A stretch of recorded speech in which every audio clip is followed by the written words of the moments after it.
प्रायोजक घरकुल मसाले, स्वाद आणि मायेचा खमंग मेळ। अंजली दमाने यांचा सीएम फडणवीसांना 24 तासांचा अल्टिमेटम। आजच्या आज अजित पवारांचा राजीनामा न झाल्यास अमित शहांना भेटण्याचा इशारा।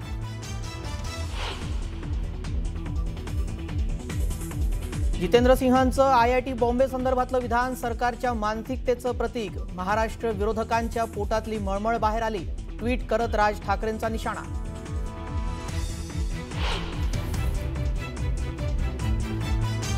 अशोकराव इतक्या पैशाचं करता काय? भाकरच खाताना की नोटा खाता? मंत्री संजय शिरसाटांचा अशोक चव्हाणांवर हल्लाबोल।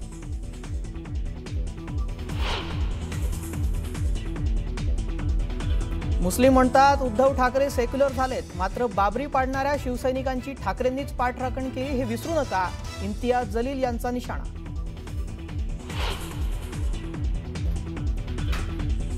अहिल्यानगर जिल्ह्यातील श्रीरामपूरमध्ये काँग्रेस जिल्हाध्यक्ष गुजर यांचं अपहरण करून मारहाण। हिंदुत्ववादी संघटनेच्या कार्यकर्त्यांनी अपहरण केल्याचा आरोप।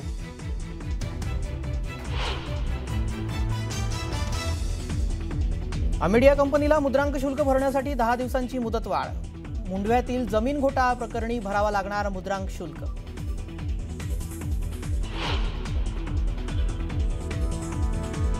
मुंबई गोवा महामार्गावरच्या हातखंबा भागात टँकरचा अपघात। महामार्गावरील दोन्ही बाजूची वाहतूक ठप्प। टँकर हटवण्याचं काम सुरू।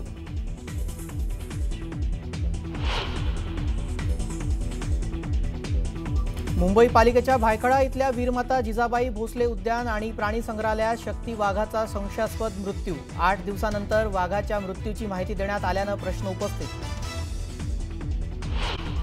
बातम्या अतिशय वेगवान स्वरूपात सुरुवात करूयात। विकासाचा मुद्दा हाच आमचा अजेंडा आहे। विकासाच्या मुद्द्यावर आम्ही निवडणूक लढवणार असं उपमुख्यमंत्री एकनाथ शिंदे म्हणाले। प्रचार सभेत लाडक्या बहिणींचा उत्साह पाहायला मिळाला असं देखील शिंदे यांनी म्हटलं। माजी खासदार इम्तियाज जलील यांनी वाशिमच्या प्रचार सभेत उद्धव ठाकरेंवर जोरदार टीका केली। बाबरी मस्जिद पाडणाऱ्या शिवसैनिकांची पाठराखण करणाऱ्या उद्धव ठाकरे यांना विसरू नका असं म्हणत जलील यांनी ठाकरेंवर निशाणा साधला। नांदेड महानगरपालिकेच्या मतदार यादीतील गंभीर प्रकार शिंदे सेनेच्या पदाधिकाऱ्यांनी समोर आणलाय।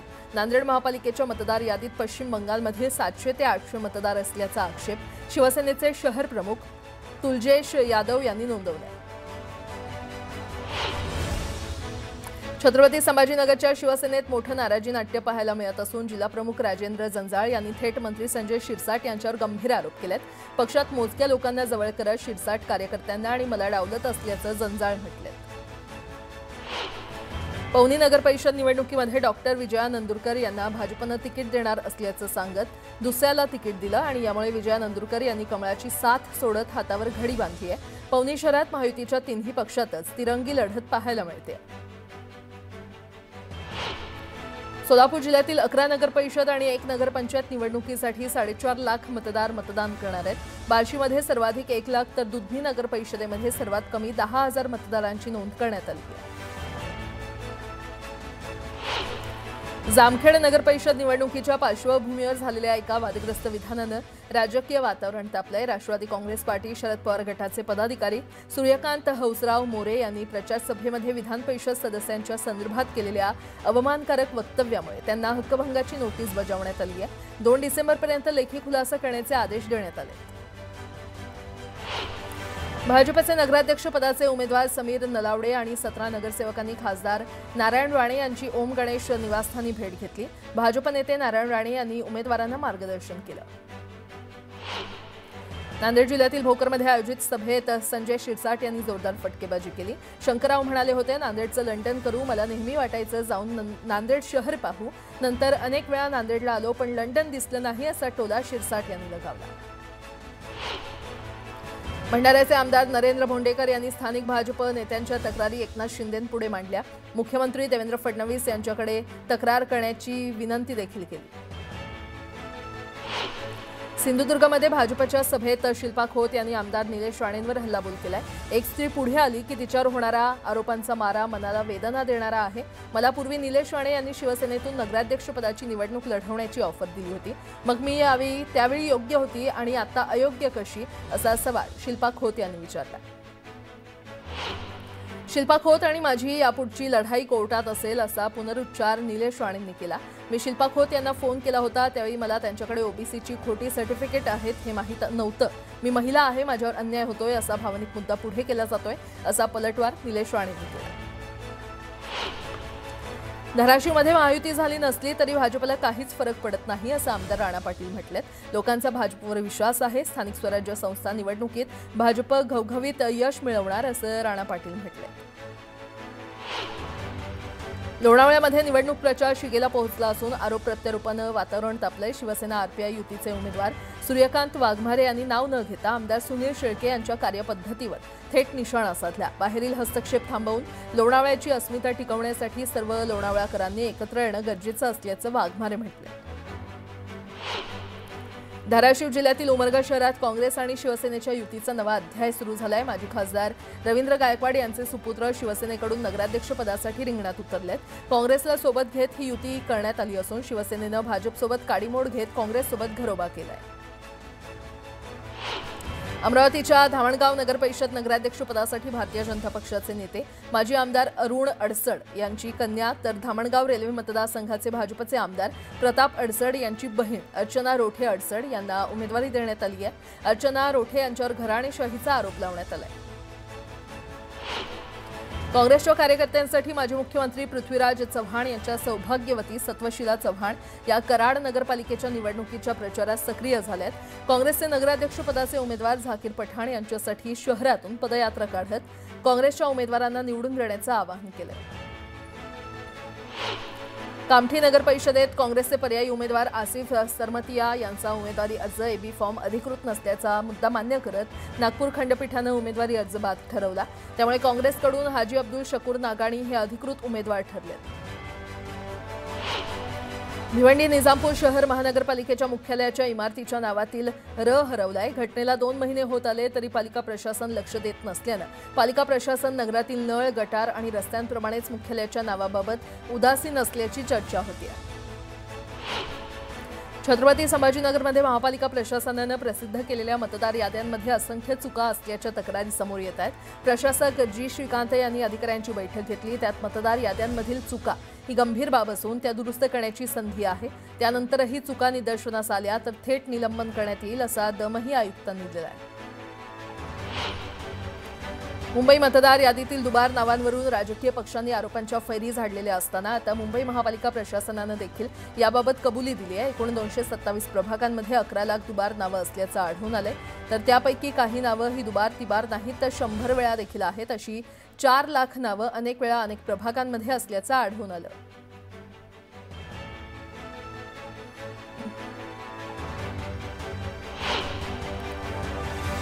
उपमुख्यमंत्री एकनाथ शिंदे यांनी चंद्रपूरसह विदर्भात नगरपरिषद निवडणूक प्रचार सभांचा धडाका लावला. चंद्रपूर जिल्ह्यातील भद्रावतीचे प्रफुल्ल चटके आणि वरोरा नगरपरिषद नगराध्यक्षपद उमेदवार ज्योती मत्ते यांना विजयी करण्याचं आवाहन केलं. नगरपरिषदांवर सत्ता खेचून आणण्याचं आवाहन उपमुख्यमंत्री शिंदे यांनी केलं.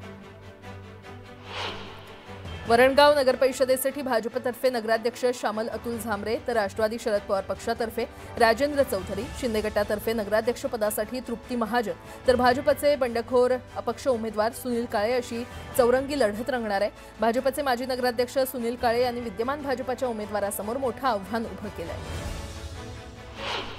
अमळनेर नगर परिषदेच्या निवडणुकीच्या वातावरणात भाजप राष्ट्रवादी युतीच्या बैठकीत जळगाव लोकसभेच्या खासदार स्मिता वाघ यांनी विरोधकांवर जोरदार हल्ला चढवला.